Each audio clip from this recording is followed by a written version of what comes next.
Привет! В моем первом видео я хочу поделиться с вами своим опытом проникновения в IT. Тем, как я попал в эту сферу, как я к этому шел и что имею сейчас. Многие думают, что в IT можно прийти только если ты получил образование в этой сфере, либо если ты закончил какие-то курсы.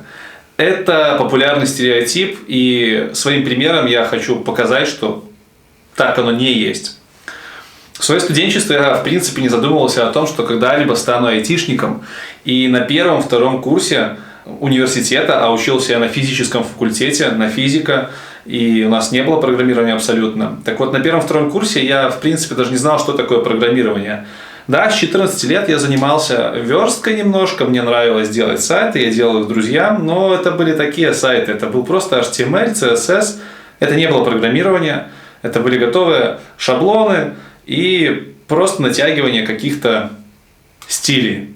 Я немножко владел фотошопом и, в принципе, считал себя таким не айтишником, да?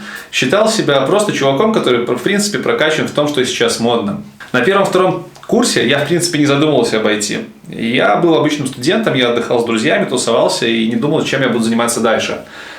Ближе к концу обучения, на 4-м курсе, компания Oxagile, это белорусская компания, кто не знает, я живу в Беларуси и работаю здесь уже давно, в принципе, постоянно работаю здесь.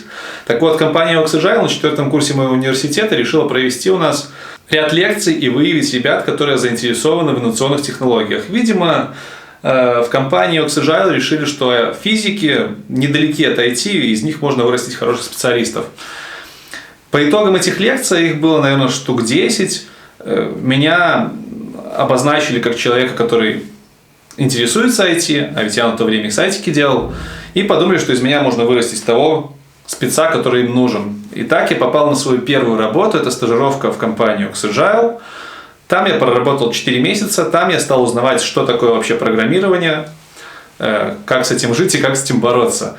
За 4 месяца в меня пытались влить уйму информации, потому что я был в принципе нулевым. Да, мне было проще с версткой и с работой в фотошопе, но работа программиста, веб-разработчика, на эту профессию меня рассматривали, она завязана на стиле на 5%, не больше. Остальное это бизнес-часть, это бэкэнд, очень-очень много именно программирования. Так вот, за 4 месяца из меня хотели вырастить крутого спеца, как минимум хорошего джуниор-разработчика, но у компании это не вышло, потому что я учился.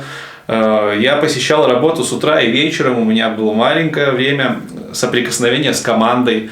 Я плохо улавливал информацию, потому что это просто был здоровеннейший поток, который в меня вливали. Я чувствовал себя таким чаном, в который льют, и все это перемешивается, и я не могу выловить суть. Так вот, через 4 месяца мне сказали, что парень, спасибо тебе, мы попробовали, к сожалению, у тебя не получилось, поэтому мы вынуждены тебе отказать в работе. И, если что, мы дадим тебе хороший отзыв, но на этом все. Чтобы вы понимали, на время вот этого отказа я уже съехался со своей будущей женой, потому что, как-никак, я 4 месяца как стал айтишником, у меня была какая-никакая зарплата, можно было снять квартиру. В итоге мы сняли квартиру, мы жили вместе, и тут мне говорят конец. И я понимаю, что мне нужно... Что? Какая-никакая жена? Не, я сказал, какая-никакая работа. Ты чё? И вот представьте эту ситуацию. Мы снимаем квартиру. Моя жена еще студентка. Она, в принципе, нигде тогда не работала.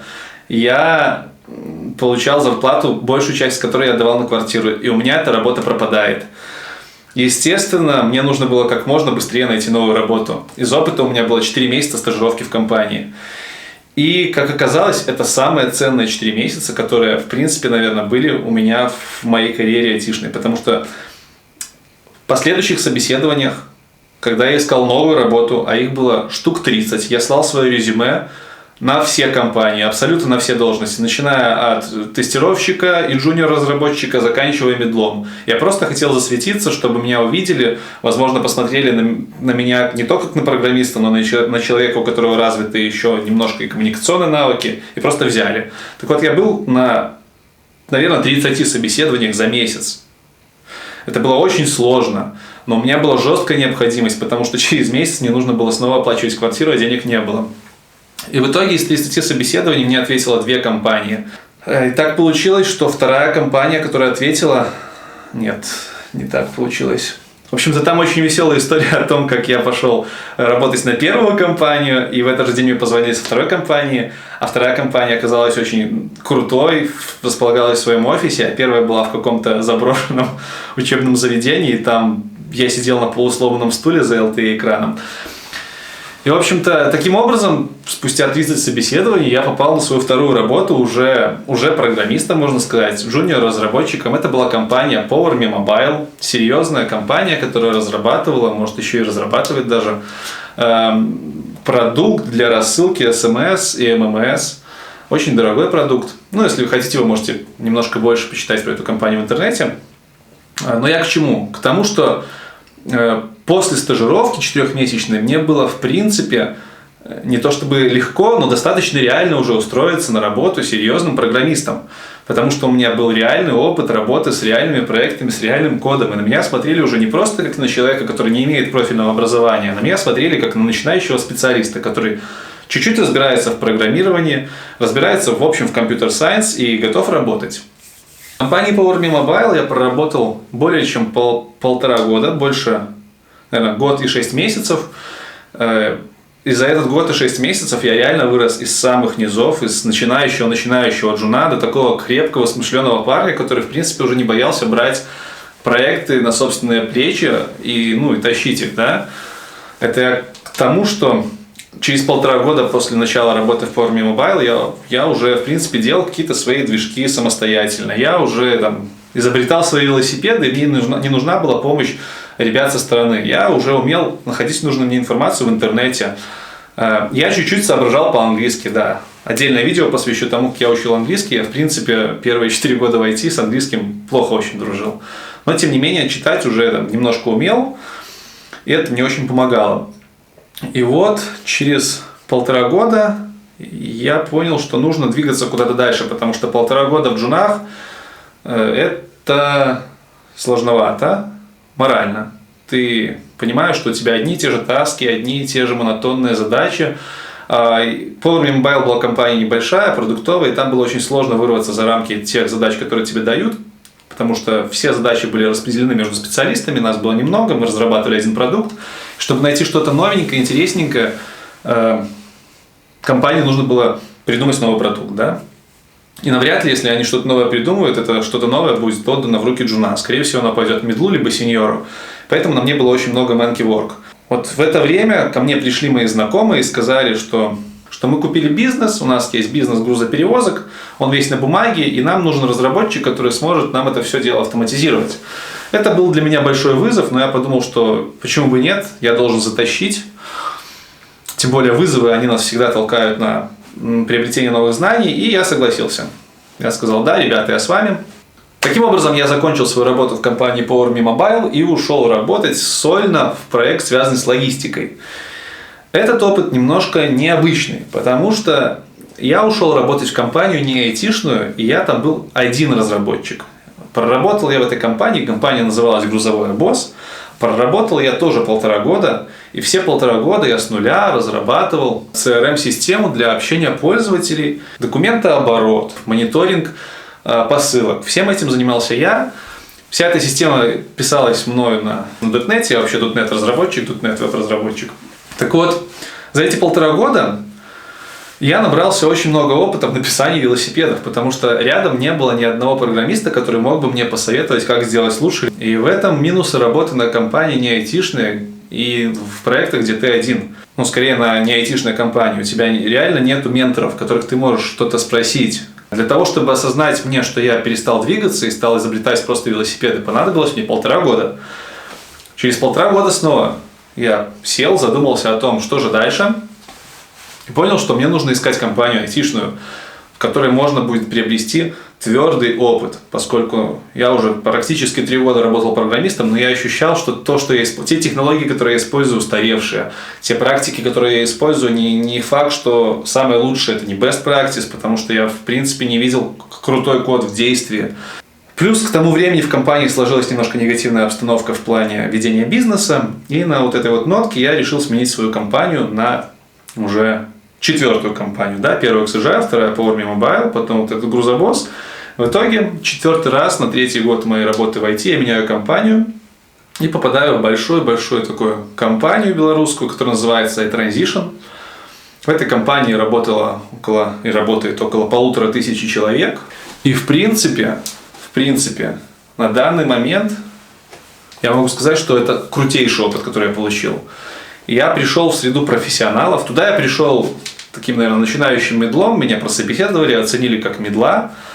Я пришел и понял, что, я 3 года провел в программировании, но я реально не знаю многих вещей, просто обычных, которые знают все там выпускники профильных вузов, которые знают программисты, которые работали в компании. Да, вот эти вот best practice, я этим ничем не владею.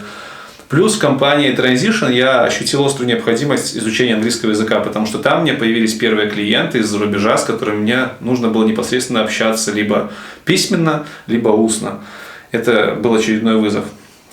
И в компании Transition я проработал 2 года, и за эти 2 года, придя с такой базой программиста, я уже разбирался в языке, разбирался в фреймворке более-менее, я 2 года поднимал свой качественный уровень. Я изучал хорошие практики написания кода, я изучал тестирование, я изучал паттерны, я смотрел примеры хорошего кода. У меня было несколько проектов с большой командой, я изучил навыки работы с командой, да, Scrum, Kanban, все agile методологии. Все это за 2 года очень-очень-очень быстро поднялось на том фундаменте, который я создал до компании Transition. И это был самый крутой опыт, потому что вокруг меня было просто сотни очень умных людей, которые были и умнее меня, и на моем уровне, и мы могли общаться, я мог узнавать новое прямо напрямую от людей, которые работают с тобой, работают лучше тебя. Это рост, постоянный рост, когда ты общаешься с людьми, которые гораздо прокачаннее, чем ты. И к своему 2-му году работы в компании Transition я уже начал ощущать, что в принципе, да, я состоялся как разработчик. Я неплохо знаю базы, я разбираюсь хорошо в компьютер-сайенс, я могу поддерживать там беседу со серьезными специалистами. Я стал разговаривать с заказчиком в компании. Были очень крутые курсы по английскому, и за 2 года я с нуля просто начал говорить на уровне intermediate. И сам себе поразился. До этого я пытался с 0-го класса учить английский, и в каждой нашей поездке с женой за рубеж, там, на отдых, я не мог связать ни Б, ни М, ни кукареку. Это было очень сложно. В компании преподаватели, спасибо им за это большое, сумели преодолеть эту преграду, я стал говорить. И вот на мой 5-й год карьеры в IT, 2-й год работы в iTransition, я уже стал ощущать себя хорошим, таким крепким мидлом, даже, наверное, с зазорами на сеньора, разработчика, и стал себя ассоциировать именно с IT-сообществом как части этого. После компании Transition я решил устроиться еще в одну компанию, поскольку у меня сменялся проект, у меня полностью сменялась обстановка, в которой я находился, плюс компания находилась достаточно далеко от моего дома, мне хотелось что-то более удобного.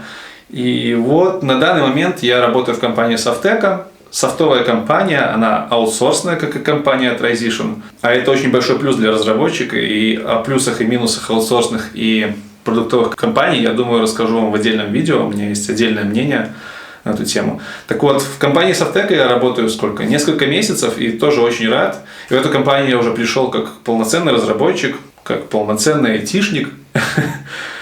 И в принципе, вот сейчас я могу сказать, что черт, я программист, я разработчик, и я готов учиться, я готов учить, я готов работать и развиваться дальше. Вот такой вот путь, нетипичный для обычного человека, наверное, потому что многие думают, что стать айтишником, хорошим айтишником можно исключительно получив профильное образование. Я своим примером, надеюсь, вам показал, что профильное образование, в принципе, не очень-то и влияет на это. Более того, знаю многих ребят, которые, даже закончив не технические вузы, приходили в IT и работают, приходят и работают здесь достаточно успешно. Даже ребята, которые заканчивали НИЯС, у них отлично это получается. Ведь главное это что? Главное любить свою работу. Главное, чтобы это не было рутиной. Если ты любишь свою работу, ты всегда будешь развиваться, ты всегда будешь делать ее качественно. Ты будешь думать над тем, что ты делаешь, а не просто монотонно выполнять таски и отдавать их своим заказчикам. Любите свою работу. Это очень важно. Пока.